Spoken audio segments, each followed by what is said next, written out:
номер 21 Пушкин мектеби быйыл толук бойдон капиталдык оңдоп түзөөгө киргизилди. Лагерь, пансионат, санаториялар бардыгы жеке менчикке өтүп кеткен.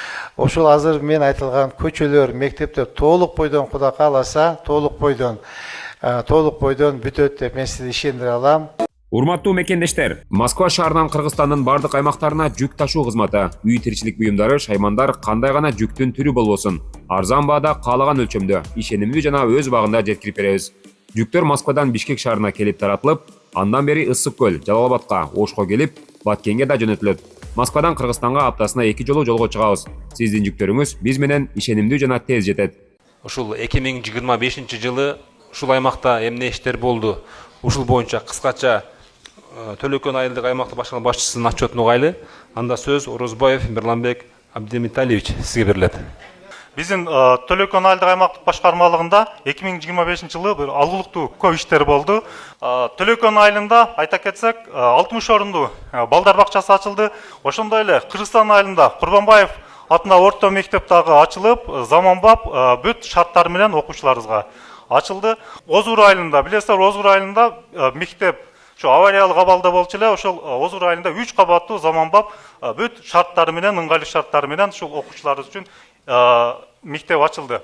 Билесиздер, Бодурташ айылында 5 кабаттуу санатория бар болчу. Ошол Жеңишбек Шермович барып, ошол жерде 77 миллион сомдук ошол сметалык база. Бүгүнкү күндө иштер жүрүп атат.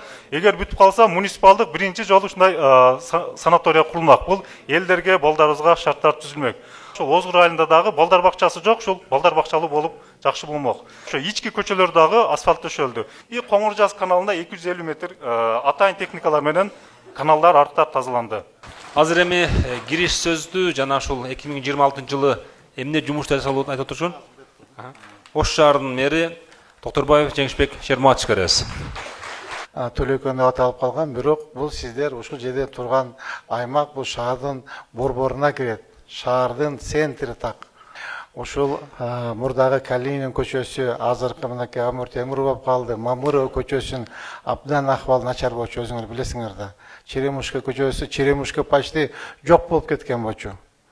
Черемушка жок, Черемушканы кайтып, сону заманбап шаарга айландырдык. Жолдорун кеңейттик, жолдорун оңдодук. Каналдарыбыз болсо вообще страшно болчу, өзүңөр билесиңер. Имам Саидов көчөсүн толук бойдон асфальттап, расширение кылдык. Андан сырткары тетиги Темирязова көчө, жанагы ошол жерде аксакалдар отурат, бирге жана мечит албадык беле. Ошол көчө такыр жок көчө, өзүңөр билесиңер. Ошол көчө тетиги Престиж баняга чейин чоң 4 тилкелүү заманбап сонун жол болду. Андай жол Ошту Бишкектин жолу андай кең эмес. Мирлан мырза болгон иштерин баарын силерге айтып кетти. Кудай кааласа мен мынакей үстүрттөн мындай болгон иштерди айттым. Эми урматтуу туугандар, сиздерге мындай Кудай кааласа мына быйылкы жылы боло турган иштер боюнча бир аз кыскача токтолуп кетейин. Ушул мектептен баштайын. Кудай кааласа номер 21 Пушкин мектеби быйыл толук бойдон капиталдык оңдоп түзөөгө киргизилди. Кол чабып коюсаңар болот. Быйыл Төлөкөн Акбура 2 конушунда 40 гектар 700 орунду жаңы мектеп салынат. Өткөндө биз барып көрүп келдик. Төлөкөн 1де ФАПтын жаңы имараты курабыз, Кудай кааласа. Маданият тармагында Төлөкөн айылдык аймактын башкармалыгында маданият үйү, ошо шаарга караштуу лагерь, пансионат, санаториялар бардыгы жеке менчикке өтүп кеткен. Бир дагы ошол муниципалдык балдар эс алуучу жай жок. 200 орунду биздин санатория курулат. Буюрса мынабы окуу жылы аякташы менен бүт биздин мектеп окуучулары колунда шарты жок, колунда бир аз кыйналган үй-бүлөлөрдүн баарын ошол жака биздин балдар бар дем алышат. Андан сырткары ошонун ылдый жагында Салкын Төр деген биздин дагы пансионат бар болчу. Ал дагы тилекке каршы жеке менчикке өтүп кеткен болчу. Аны дагы толук бойдон биздин муниципалитетке өттү. Буйруса май айынын этегине чейин ал жерди дагы толук бойдон оңдоп түзөп биздин балдардын мынабу дем алыш күндөрүнө майдан 3 айда июнь, июль, август 3 айында толук бойдон биздин балдар дем ала турган шарт түзөбүз. Быйыл Кудай кааласа 100 километрге жакын жолдорду салсак деп пландаштырып турабыз. Жалпы 16 километр, почти 17 километр асфальт төшөө быйылкы жылга каралды.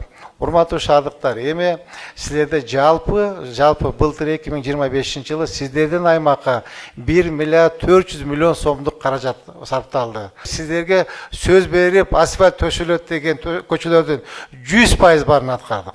100%. Ошол азыр мен айтылган көчөлөр, мектептер толук бойдон Кудай кааласа, толук бойдон бүтөт деп мен сизди ишендире алам. Азыр сунуш жатат. Биз шаарга кошулгандан бери биздин аймакка мынчалык иш болгон меселе спрос жок эле бата берип бүтүрүп коелу деп атат. Азыр мына собраниядан кийин мен сизди лично алып бердим. Ушуну биз менен барып эле көрүп бересиз, накалды эле айтып коеюн. Ошол сайыбыз дагы эле чукул айылдарын күчүндүр болуп калды. Бизге келсе баары жууп кетет да. Аппаратыбыздын баары байланышып атып алган. Балдарыбыз менен суу боюна жүрө албайбыз. Мына биздин Айдар клиникабыздын жанында 3 этажды зданиябыз бар эле. Ушуну бизге поликлиника алып берсеңиз, элдерге жетиштүү жашоодо жакшы кылып коюшат эле да. Bir dagы сооружение курганга мүмкүн эмес экен. Бул санитардык нормалардын эрежелерине туура келбейт экен. Ошондуктан ал жерге бир гана бак болот экен, поликлиника курганда болбойт экен. Поликлиника маселесин биз башка жерге карап атабыз бүгүнкү күндө. Ош шаарына эмес, Ош эмесине алтын куш колду. Ушуну баптап алайлы. Ушуну кылган иштердин баардыгын астыга жылдып, кош канатына бирге жүргөндөргө силерге да рахмат айтсындар. Бүгін менен келгеніңізде биздин айыл өзү айтмакчы Бангладеш болуп калдыңыз. Азыркы күндө мөбөзөнүш базары пробка, ылай, башка газдарыбыз тубалап алынган 1 жылдан бери жатат жеринде. Ошо газдарды бюджеттен карап берсеңиз. Быйыл Кудай кааласа, мына былтыр 3 көпүрө салып бердим. Бир жактан кредит 5 эмени жол кылып бердим. Берги Жолом Мамытов атында парк жасап бердим. Баары ушу силер дем аласыңарбы ошол жерде? Берги жанагы чоң жол жасап бердик. Иш жакшы эле болду. Эми наркы 40 гектар жердин жегене туура абдан жолу жаман аяр. Абдан. Кудай кааласа быйыл аракет кылабыз. Жана мектепти ошол жерде бир 5 көчөнү аракет кылабыз. Мен өзүм барып жеринен көрөм. Качан болбой туруп алам, макулбу? Ал базарда вопрос чечип койсоңуз биздики улай батат, пробка, уруш, жанжал. Себеби былтыр көкүнбей жапканда биз ошол жолду пайдаланганбыз. Силердин жолу бар. Ошондо биз сөз бергенбиз, быйылкы жылда киргизилген жол. Бирманда жол бар. Кыска жол түштү да. Алардан кеткен 2 лоток биздин көчөгө бурулуп калгандары ансыз деле жаан чачында селдин астында калат экен. Калмакат Туташев көчөсү. Ошол мектептин местасын алып берип туруп мектеп салып берсең. Гуманитарлык мектебине аз барсаңыз 6 класс бар, же 7 бар. Ар биринде 30-35 окуучу окуйт, 1-класс. Ойдон ким билим алат? Кошумча имараттарды куруу, аларды капиталдык ремонттун өткөрүү быйылкы иш планга киргизилген.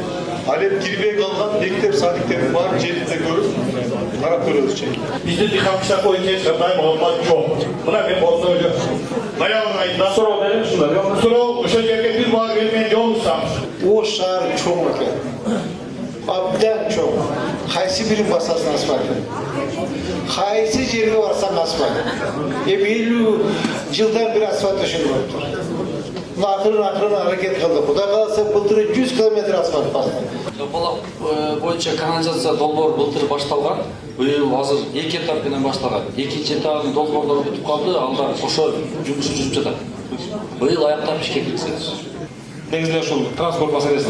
9-чу линияны азыр ушул жеринен узатып берди, 2 жактан өтөт, барып тактап узатканы сүйлөшүп узатканы аракет кылабыз. Паркуру жерде. Ошол көбөйткүлө. Силер жооп берет. Негизинен азыр бериз айтты, жерине Акбура 1-3-4кө и Кыргызстан Бирлешкен айылдарына барабыз.